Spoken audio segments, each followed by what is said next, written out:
Hey, Ryan, I really appreciate you jumping on our podcast, the Energy News Beat podcast today. And thank you very much for taking time out of it since you're the podcast aficionado. I guess that's a Texas way to say it. Well, thanks for having me. As you're telling me offline, I think you reached out to 300 people before Right. you got to me. So that's good to know that I'm in the 200 to 300 range now. I'm hoping to eclipse the top 200. But on your guest list, I know where I'm at now. It's good to know. Thank you. Well, absolutely. But, I'm like a pork chop on my podcast, and that is, or a kid, I'm so ugly or homely that, On your neck. yeah, I got to hang a pork chop on me. So my producer will actually have something to shoot. But, I've just enjoyed getting to know you over all this and our other podcast, and it really is fun. We have so much fun when we're picking on each other on our live shows that I'm sorry, when you see me join up and I'm start hammering you with some jokes, that's kind of fun, actually, Ryan. Oh yeah, I enjoy it because at the end of the day, if you go listen to like SP Global Platts has an oil and gas podcast. Right. What they're doing is not the kind of content I'm doing. I don't have a problem with what they're doing. They're trying to appeal to a certain type of audience. Here's what I know. I don't know all the things that they know and they're going to talk about. That's not me. So why I don't want to pretend to be that. I want to tell you what I think and I try to keep it where I think I might know something and then stay away from the things I don't think and then tell you what I don't know. And on top of that, try to have a little fun while we're doing it. And so, because listen, I can't impact the oil prices, right? Right. Like no one.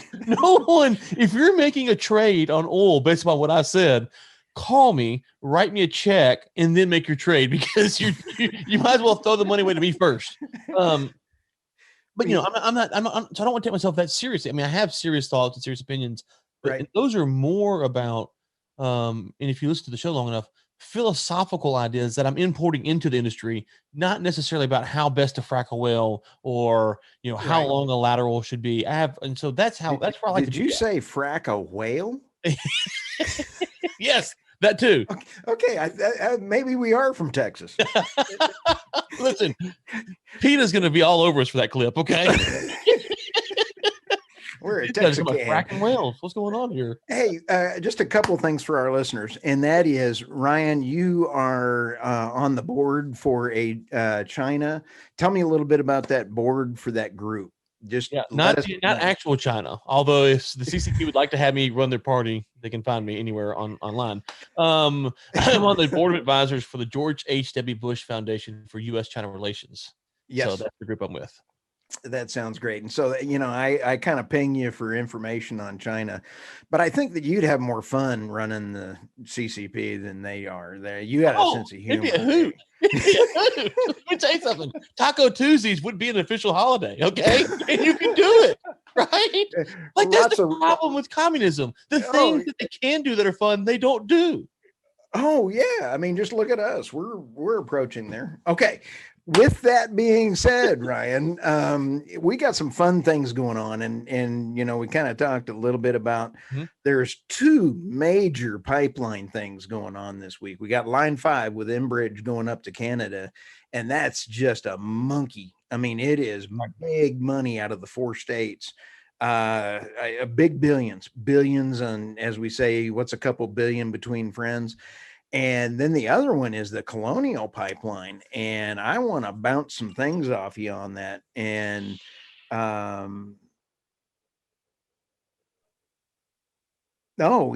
it's kind of funny. My producer just shot me a note and said it's kind of funny that there's a lot of people that are wanting 100% green, and now they can't get gas. So now they're really worried about it.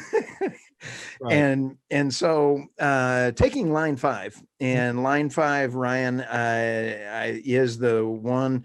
It is a horribly big amount of oil. Let me look at my list here, and it goes from to Canada, and it is the governor up there. She has put a stop to it and is about to shut it down. And that is 33,000 jobs in those 4 states and 30 some odd $1 billion of lost revenue. I need to fact check myself. So, what have you seen on that? Well, I think it goes to the current political climate in the U.S., as you mentioned. And again, kind of going back to where I said a minute ago, is my kind of take on this is, and this is, principles over person or party, right? And so, should a governor have the right to do this? Now, that's not. I'm not saying whether Governor Whitmer does or doesn't. I'm saying the people have to start thinking through these issues. Do you want a governor, whether it's a Republican or a Democrat, to have these Right, rights? And so, and what you've seen is that with like the Keystone or the DAPL or whatever, is that the executive branch of our government has accrued so much power that they can start moving their agencies to influence these multi-billion-dollar projects. right, Capital will not come to our industry. So it's not saying, hey, so when Trump got in office, he signed all these executive orders. When Biden got in, all these executive orders. That's not good for long-term investment in the country. It might be yep, good your guys in for what you're wanting, but the next guy gets in, he overthrows it. And so how do you get from a spot to, and again, I have no idea what Whitner's legal rights are here. It seems like right, she has them, but people have to decide, how much power do we want to cede to the executive branches of our government, whether it's state or federal? And that question gets overlooked. And so for me, right. it's very frustrating because what we're going to do is we're going to try to sue Whitmer, we're trying to get her out of office, and then we're going to put in a Republican, Wow. and then he's going to greenlight it, and then a Democrat gets back in, and they're going to. It's like, you haven't fixed the problem. So, Right, so that's where it has to be at. We want things, if they're good, then they should be policies that are passed by, some kind of congressional body, not some executive branch or executive appointed right. branch agency, and then B, they're things that you can call a congressman or congresswoman and put pressure on them, your local Oh, you congressional bet. person, and say, hey, I'm not too sure about this. You're going to vote for this? I don't think so. You ain't calling the governor up, right? You ain't You got can't get to the governor. right. You barely have a shot at your congressional level, but that's the Right, best shot that you have. And so giving the power to the executive branches of widespread authority is something that we really have to consider. And what I found is, when I talk about this, is that people say, well, that's not the way it is, and da da da. It's like, okay, I don't care how it is. We have to think about how we want it to be. And then there's that's part one. And the part two is, once we get there, we can't rest on our laurels and say, well, we got here, because the law of unintended consequences tells us that when we get yep, there, we might have forgotten something. We go, okay, well, you know what? We didn't think about this. We need to move forward. And as a society, we have gotten to where we want power to be um, um, accrued into one area and then distributed out. And so we just vote for that one person, and that person hopefully lords over us and does what they wish. But yep. long-term pipeline projects will not be invested in if you can't get assurance that you can run them. Oh yeah, there's no capital coming in, and the Atlantic pipeline got canned. That was the beginning of the year because they couldn't get insurance, they couldn't get funding, they couldn't get. I mean, that one just had a bunch of arrows and bullets in it, and that makes a difference when you can't get a pipeline fixed. Pipelines are assets. Um, And this one and came on in 53, right? do what? Yes, 1953. right. Okay. And This we've is like not. a new pipeline. They're not building this pipeline as we speak. Oh no, they're putting in it's like line 3 up just to the east of Right. that. Here's the other political thing, and that is the damage this is doing to Canada. We are Mhm. just absolutely abusing our wonderful Canada neighbors. They need the crude just as bad as we need to export it.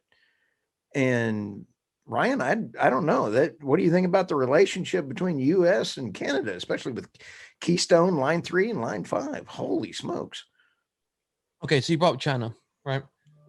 This is right. You brought up China a minute ago, right? So let's tie this back to China. So Oh, that's good. the thing I love about China is that U.S. policy with China is almost a microcosm of everything that's tied to the U.S. Wow. And so here's what I mean. We get mad at Iran, and we're like, oh, Iran's, and this is just me saying what the U.S. government says, not taking a Right. stand. Iran's the worst, da da da. So you know what we're gonna do? We're gonna sanction and punish Iran. And Iran's like, hey, Xi Jinping, holla at your boy. We got some oil for you.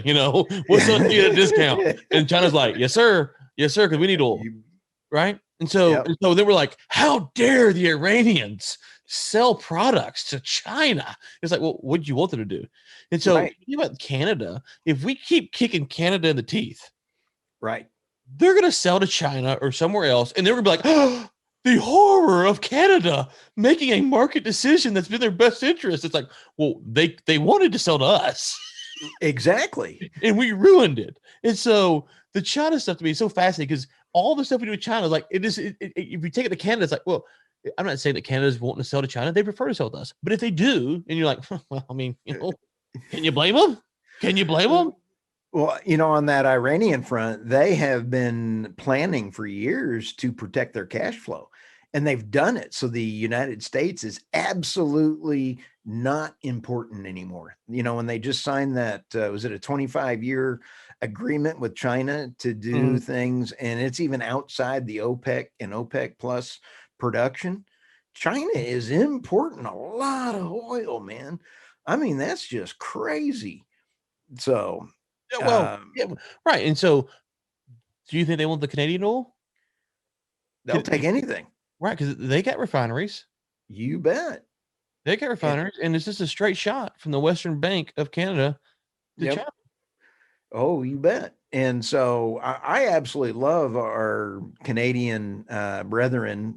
Michael and I have interviewed a lot of them up there as well. But one time last year, Ryan, we had a interviewee, and he came up with a line of NOPEC, which is North American Oil Producers. And I think we ought to trade with Mexico and Canada and really have our own structure. But that's just me. Okay. I mean, yeah. So if you go back to a few years ago, when there was a lot of talk about building pipelines from Texas into Mexico and how to handle that, right?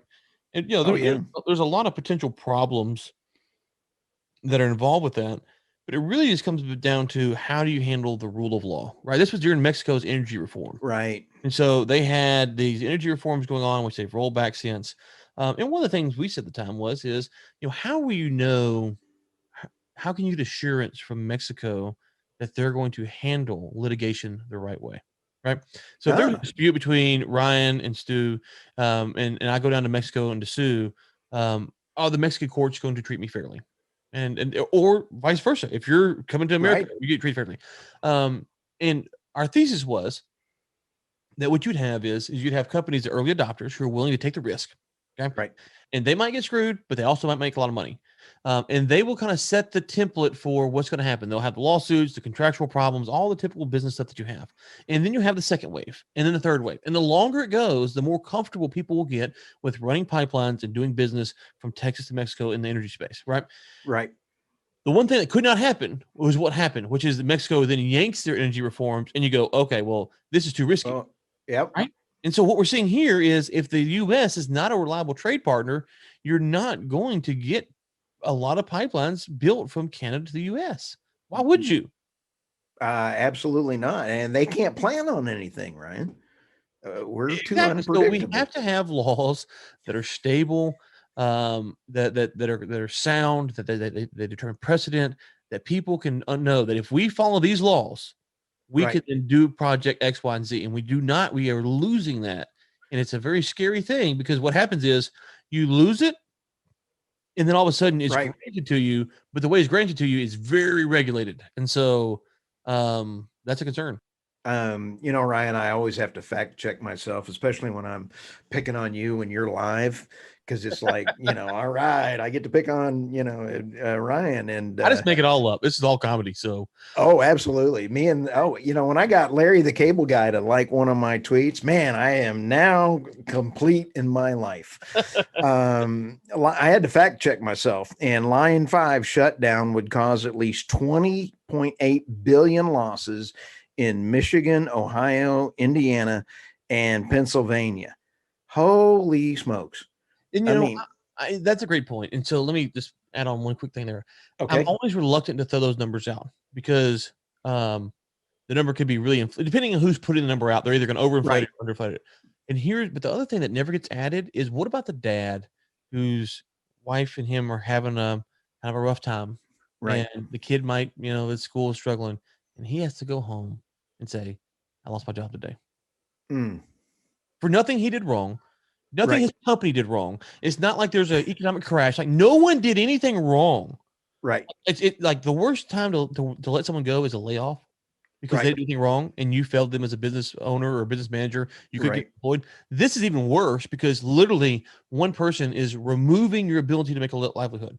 You Right. can't measure that toll. That's human capital. And that's what happened. The stress of people right now going, okay, do we put our Yep. house on the market? Should we sell our house? Maybe we should sell our house because if this thing crashes, I can't get a job. This is what I do. Whatever. Yep. And so like you can't even measure that. And the disdain the politicians have for their citizens, their constituents is appalling. Oh yeah. So you're going to run for president next week? Yeah, Right. 2024. Yeah, I've got the exploratory committee out. Hey, here's a little fact for you. What's Here's a that? little fact for you. I actually received 1 vote for president in 2020. No way. Was it your wife? No, she's way too smart for that. I voted for myself. So I wasn't going to vote for. I don't vote for mainline candidates at the presidential level, and I didn't want to vote for the Libertarian Joe Jorgensen. So Right. I'm Libertarian. There's no secret there. And so, and then people are like, "Oh, well, this, that, and the other." They always give you a hard time if you don't vote for a Republican or Democrat. And I'm always like, "Well, y'all are the reasons y'all complain about these two candidates, and y'all keep doing the same thing." So, whatever. And so I thought, you know what? I'm just going to write myself in. So at least when I die, I can say I got 1 vote as president for president. So I was a little bit disappointed you didn't bring me on as former presidential candidate Ryan Ray, but whatever. You're known as that now, man. You are now known as that. So yeah, I wrote it in. Just wrote it in right there on the ballot. My producer is dinging off with jokes here, Ryan. So we now have my Mr. Producer, Michael, will be the Economic Counsel, and he recommends me for the Department of Defense, Secretary of Defense. So we have already got your cabinet ready to go. There we go. Got a little cabinet foreman. Yeah, we are all over backing you up, man. So yeah, and so what we need is donations. So Ryan at warroommedia.com. That's Ryan at warroommedia.com. Donations. Let's get this thing funded, baby. Let's go. Oh, hey, let's rock, man. I think we're really good. Hey, coming back to the pipeline, I got a couple other things here. Yes. And aspirations in life are taking. Oh, yeah. Hey, merch. Boy, Mr. Producer, you're on some coffee over there. Yeah, we got to talk about, kind of merch that we have jointly on our jokes. There we go. There's Crack some in the whale. Oh, yeah. I think if we could get a good designer of like a whale being split somehow, crack the whale, I think that would be great. Put a rig on it. Yeah. Oh, yeah. So, the Ryan Ray for president and merch. I am in, man. Way to go, Mr. Producer.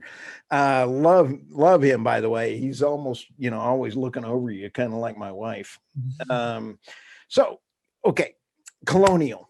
What are your thoughts on that? I got a few things that are kind of funny, but what are you thinking is going on there? So a couple things. One, I had a friend remind me yesterday. He goes, "Oh, a few weeks back, you said that pipelines being hacked wasn't a concern to our security." And I said, "Okay, I'll address that later," because he was giving me a hard time. I said, "I'll give you the W now. I'm going to address him here and make him come listen to this podcast." The first thing is, I think that, again, go back to Ryan's intro here, philosophical points. Okay, this is philosophically speaking. I think it's important that it happened this way, right? Yep. I think it's important that it happened this way. This was not someone hacking all of our airplanes and crashing them into the ground. This was not someone exploding, backflowing and exploding a refinery, right? Right. Those are instant, overnight war type affairs. Casualties, death. What I think will happen from this is, and I think you've already seen this. This is kind of my read on it. Dark Side came out yesterday and like, sorry, we didn't mean to hack you that bad. Have you ever heard a hacker in the history of hacking be like, dude, we really hacked them guys. I mean, we only want your email. We didn't want your bank account. It's like, that's impossible. Seriously, have you ever heard a hacker go, oops, too far? No, Rutro. No, I've no, never heard of Scooby Doo out of a no. hacker. I mean, So, Rutro. exactly. So my thesis is that someone somewhere, James Bond style, like sent them like their phone went off. They opened it up. It's like they're the crosshairs, you know. Right. so Oh. so my thesis is, on some level, I'm being tongue in cheek, but also serious. I really think that they have been warned that this is going to end badly for them if they don't get it together. That's the first thing. The second thing is, Right. the last time I've heard, and you might have more information on this than I've seen, is that this group is based in Russia but not connected to Russia. That's the official reporting. If is that Yep. still what they're saying? I heard this morning that they're in Georgia, Okay. and they've got ties to Russia. Okay. So So I think, we've had so much political things about Russia, Russia, Russia, kind of like, Marsha, Marsha, Marsha. Who right, knows exactly. where they're at? They could So be anywhere. sure. So let's just say that they are on the Russian border in Georgia, not Georgia the state, Georgia the country. Um, if they're I in thought Georgia that State, first. they're in big That was trouble. my hat. Yeah, if they're in Georgia State, they're in big trouble. Yeah. Okay, President Biden, again, philosophically speaking, President Biden has the right as the commander in chief to say that you have enacted war on our country. This is a Right. threat to our security. You are now at war with us. We're going to come kill you. Okay. Right. So I suspect that they were warned somehow early this week, like it's over. You better stop it. Bad And dog. yes, also I suspect they were warned by the Russians. The Russians warned Oh. them, like, "Hey guys, if you don't stop this, they're going to come kill you, and before they do, we're going to come kill you." Because here's what cannot happen. Think about this: can Putin let a U.S. drone drop a bomb on or near his border? I No. can't do a Russian imitation, but I could do something like, hey, you guys, bad guys, You bad we guys, blow yeah. you up. Yeah. Who wants to fight Putin? I don't. But I'm saying, can Putin knows that we're going to respond militarily, Right. and if these guys are in Russia or near Russia, he cannot allow the U.S. to drop a bomb Right. in Russia on Russia. So Putin is looking at this. If he's a smart guy, and he is, saying, Oh, yeah. "Guys, if you don't stop this, I'm gonna kill you first." So I suspect my read on the situation is that it will go away. Probably won't ever hear what happened to these cats. Either they will be threatened with their life, or they will be killed by the KGB or something like that. Right. Which means that the other terrorists or folks or whoever these hackers, whatever you call them, that know about this, they will Right. understand that when this happens, there Right. there will be hell to pay on a level that you can't imagine. That's my read of what's going on and why we've seen this resolve in a unique manner. And so why I say it's the best thing possible, if that reads right, and time will tell, it's the best way possible because we didn't have mass casualties on the U.S. side. And the second thing is, now everyone in the U.S. that's in energy understands the potential threat from being hacked, and so hopefully they will up their security. Oh, yeah. Right. So no one died. We got a little economic pain. No one died. We can get Right. it fixed. And so if it trends this way, it's Yep. probably the best way for this to happen. And not I'm not applauding it. I'm just saying, like, of all the possible scenarios, probably the best way to happen. Oh, yeah. Hey, to bring that up though, in a total energy, taking a look at substations for energy, taking a look at all the other things, we're not real secure on our grid. Right. That's what I'm Uh, saying. I mean, yeah. so right. So now you have something that shows, okay, hey, this is what actually could happen. There's a lot of talk about what might happen. Here it Right. happened. Oh, by the way, it could have been far worse. Oh, And yeah. I don't know. I haven't seen how they hacked it. Was this a dude clicked on the wrong link of the email type stupid mistake, or was this a fundamental, oh my gosh, how did you guys not? I mean, or Yes. was it pretty sophisticated stuff and they just hacked through it? I don't know what level of protection Colonial I had. don't either, but they did get 100 gigs of data. Crazy, isn't it? And that is just nuts to me. And we were talking with our head of technology and board member there, Connor, yesterday, and he knows a lot about the technology and that. And was it a phishing? Was it Right. there's all those different kind of ransomwares. The dark side, whatever the name is, they Yeah, are. Darkseid, I think. Yeah. Like a Batman villain. Yeah, but yeah, and anyway, they said also in another one that they had put out, oh, by the way, we don't like selling our ransomware. We'll be more careful who we sell it to. All right, now that's funny. Yeah. I don't care who you are, as Larry would say. But you see what I'm saying? Like for them to act this way, I think they've been. I think someone got a hold of them real quick in a hurry and was like, "This is about to end in the worst way possible for you people. You thought Gitmo was bad, like they Oh will yeah, not. Yeah, they will not tell your story. And I could be wrong. I'm stunned at how quickly they really kind of backtracked on all that false bravado. Maybe it's just a bunch of teenage kids that got it over their head, but and we'll see. Just the fact that they backtrack. I've never heard a hacker goes, "We did too good today." Like we really did good today. Sorry. I mean, Stu, seriously, have you ever? No, I'm just thinking of Scooby. They've always gone right before the ghost, tries to beat him up. But I'm really frightened from a standpoint of our country. We don't understand how good we have it, and we don't have an energy plan that is concise. I mean, when you take a look at how many pounds is it to make a thing of lithium? Is it 500 tons or some silly number, Ryan? I mean, have you heard that? Some ungodly number of children sweating in a mine. I mean, it's really hideous. So where's the plan on batteries or storage or, natural gas is the real path to carbon free. And why can't we have pipelines if we can't have natural gas? I mean, it's just silly for no planning. I don't know about how do you think we get to that planning for the next level? Yeah, I think this goes back to something the country has to decide. And 2020 really highlighted this. Early 2020, what you saw was very much a top-down approach to the pandemic response, right? Mm-hmm. Yep. Then, as it went along, you saw the states start saying, "Well, hold on, we're going to do it this way, and we're going to do it this way." And then the media is trying to parse who they think is doing it right or wrong. Whatever you come on any of these issues, this is what happened. Um, and the backdrop of that, though, is that states in the union have already been kind of pushing this with legalization of marijuana, right? It's federally not legal, but state by state it is legal. So I think we're going to have to decide, how do you handle energy policy in your own state? And as we talked about with Colorado on Texas Gas Podcast, they're pushing stuff a certain way.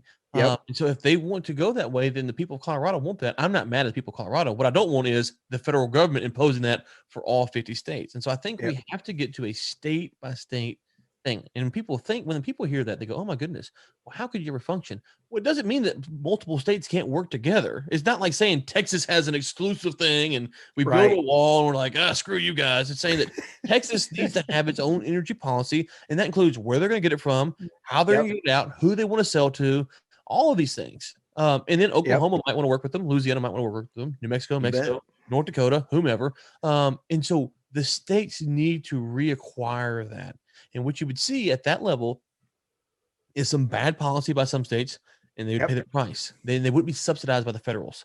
And then you would see great policy at some states, and you would see policy in the middle, which is like Mississippi. I have no idea what their energy policy should be, or don't know what it is, but I suspect they're probably going to kind of struggle a little bit for a while. I grew up in Louisiana. We always talk about Mississippi like that's we're bad, you're worse. Okay? So I suspect the folks in Mississippi are going to need a lot of time to work through this. But, that's funny. But anyways, and so like Maine, you start thinking about all the states in our union and how they would handle energy policy. So talk about batteries, storage. Maybe you find in Wyoming or Montana or South Dakota that they go, you know what, we can actually buy stuff from China, store it on these lands, incentivize farmers to do this, and then sell it back to the grid to wherever, right? That might be what's best for South Dakota. That doesn't mean it's what's best for Texas or Oklahoma. I don't know, but it has to be on a state by state level, is my opinion. It's kind of funny though. You hit on about 19 great things. And I don't mean to compliment you, even though you are a libertarian, even I believe in what you say most of the time. So this is really cool talk. And I didn't mean to compliment you, but when you take a look at the state by state, trying to keep which is in the Constitution, keeping the federal government out of their business. What's that you talking about? Constitution? It sounds. I'm almost like another podcast. I feel like I've heard of that before somewhere. Oh yeah, what Constitution? And we sit back and kind of go, um, you know who always gets it in the drive-through with energy policies? It's the disproportionately impacted communities. It's Exactly. the poor folks. It Exactly. is raising the kilowatt per hour price on all of this. And you and I have talked. Let's have the best kilowatt per hour and have the best ecology that we possibly can. And anyway, I'm getting kind of a little bit worked up on I have a passion for getting hit in the drive-through if you're under a certain. Does that make sense? I Yeah, it mean, makes perfect sense. And this is what I find stunning. And I wrote a piece about this a while back. And it basically said, I was arguing that the US global emissions are a result of the US federal government, right? huh? So they built the Yeah, highways, right? They built the highways. You and I can't build highways. It's against the law. Okay. They yeah. built the I highway. can barely make breakfast. Well, okay. Well, okay. Yeah. But we can't build the highways. We don't have the rights Yep. to do that. No. You want to go open an airport? Whose approval do you need? Right. Oh yeah. You want to build a big port to import and export? Whose approval do you need? You want to build Right. a big refinery, a big facility? All of the things Yes. that we do, and I'm not saying these are bad things, by the way. I'm saying the government is the one who tells you on that level. So if they wanted to stop carbon emissions from cars, quit building roads. Just stop building roads. But so people Yeah. people take that, they go, well, they get confused, like, well, right, that's because we increased our standard of living. It's like, well, yeah, duh. Yeah, duh. So now the point is that if America is the worst, and we've got all these problems. I'm not saying Yeah. we have any problems. I'm saying the government on that level has actually far more impacted where things have gone, Wow. who's been able to do them. Yep. Therefore, they're the ones who are responsible far more than the private sector, who regulates these groups, not me and you, the No. government. And so when we say that the government's going to come in and fix this, it's like, well, just to be clear, they're why we got here. It's not private sector. The Right. government has allowed all of this to happen on their watch. Now, private sector Right. has its own responsibility. We've talked about that. Private sector has to take responsibility for the impacted party. They have to. That's number one. You But bet. when you read an article that says refineries disproportionately impact low income communities, who Yep. approved that refinery to be built?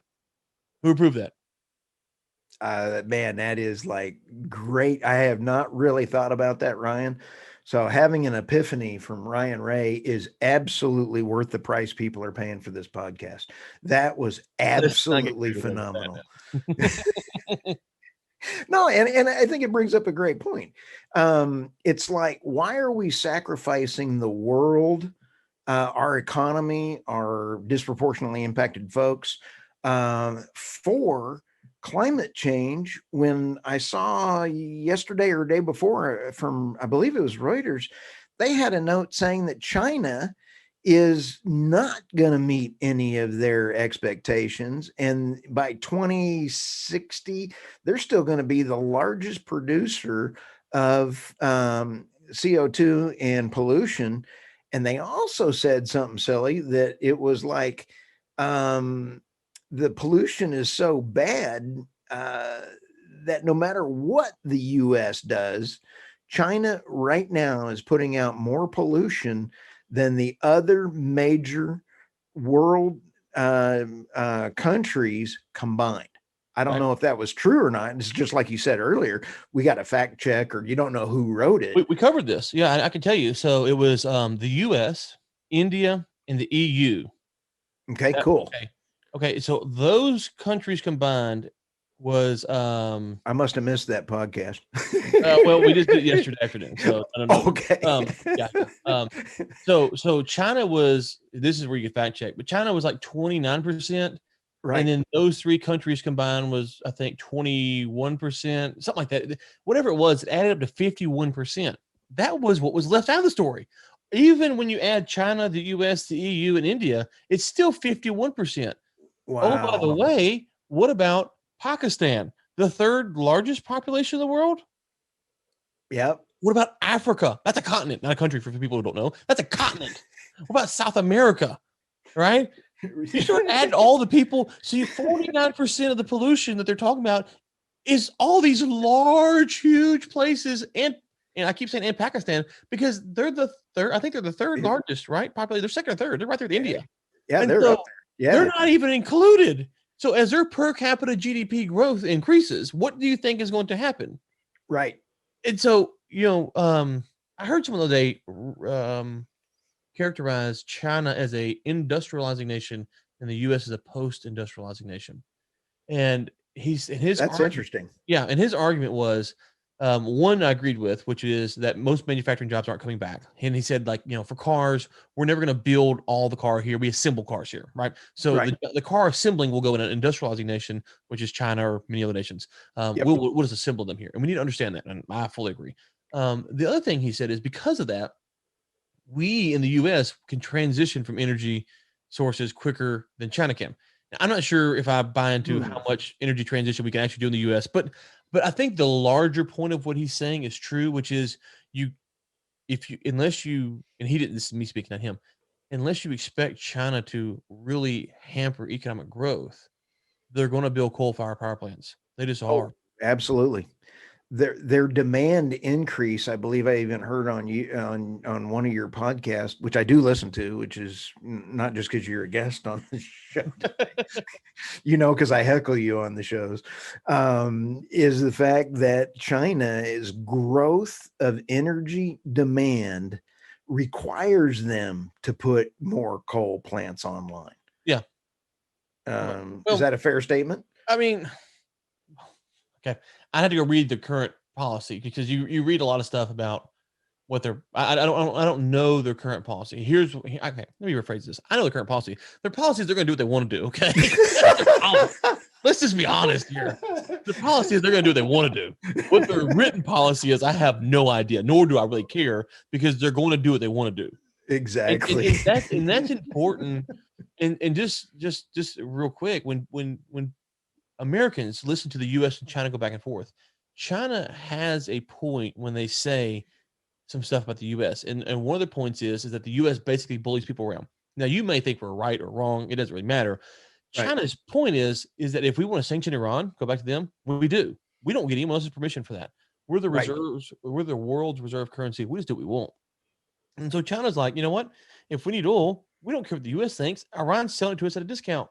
So we're going to buy it from them. And so there's a lot of back and forth with the U.S. and China. Yep. And so what their policies aren't necessarily a concern for me as much as what they do, because what they do is what they want to do. And that's how it is. Kind of like the old joke, what does this 600-pound gorilla do?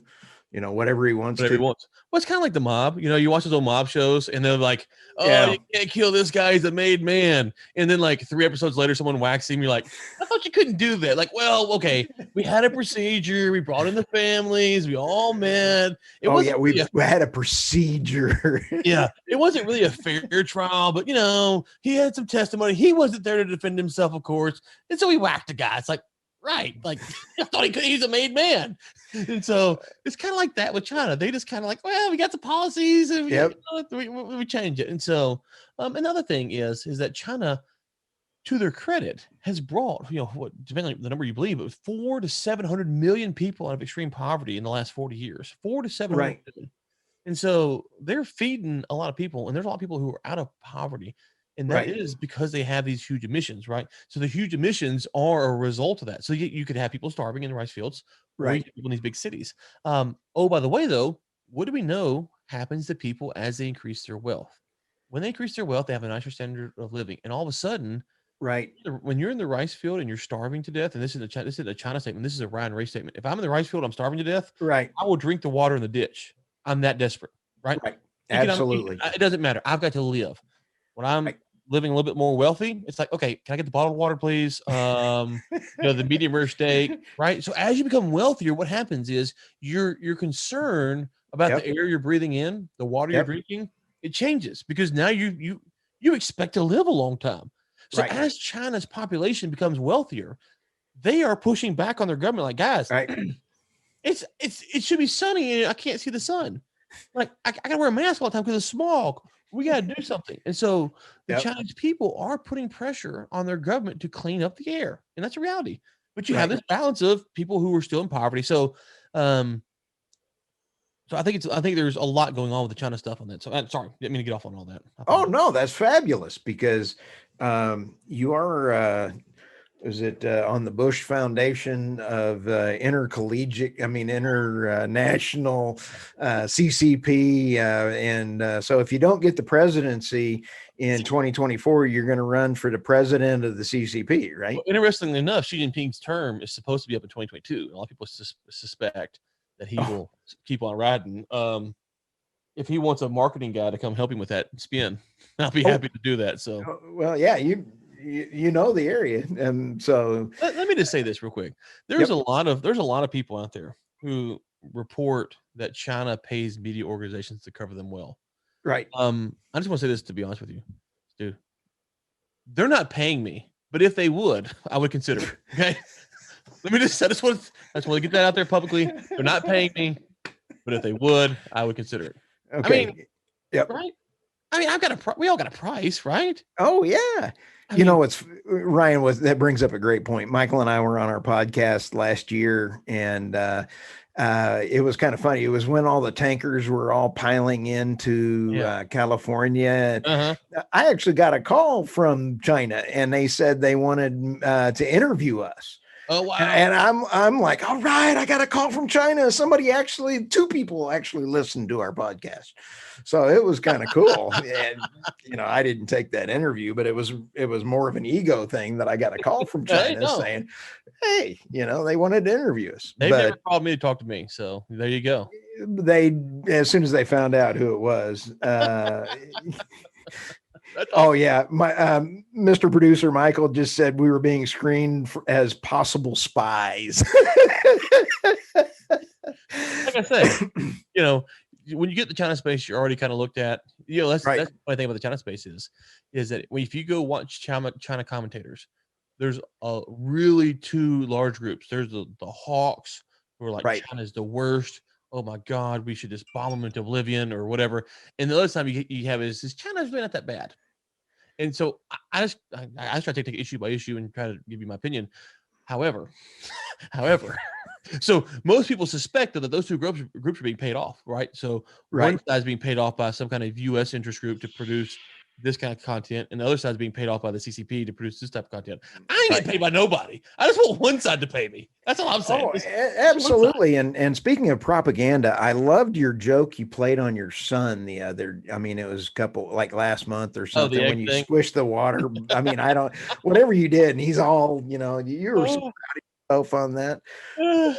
We got about 2 more minutes here. Oh, I'm rambling. Let me stop it. Go ahead. Oh no, you are just so entertaining, and I really appreciate your opinions. And so again, thank you for letting me bug you on your live shows. Oh, always. I just steal your stuff, Stu. That's all I do. I just steal your stuff, change a few words, and just regurgitate it. Oh, well, I'll pay you later.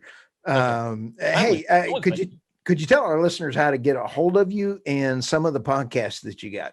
Yeah. So, probably the best way to get a hold of me right now is LinkedIn. Okay.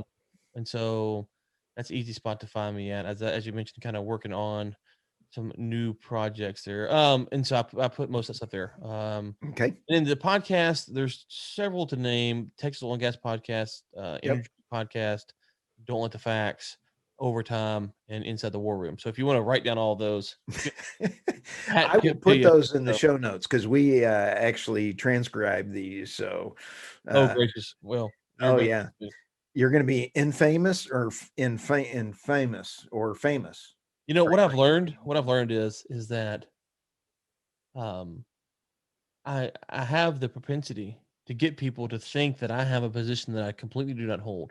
So.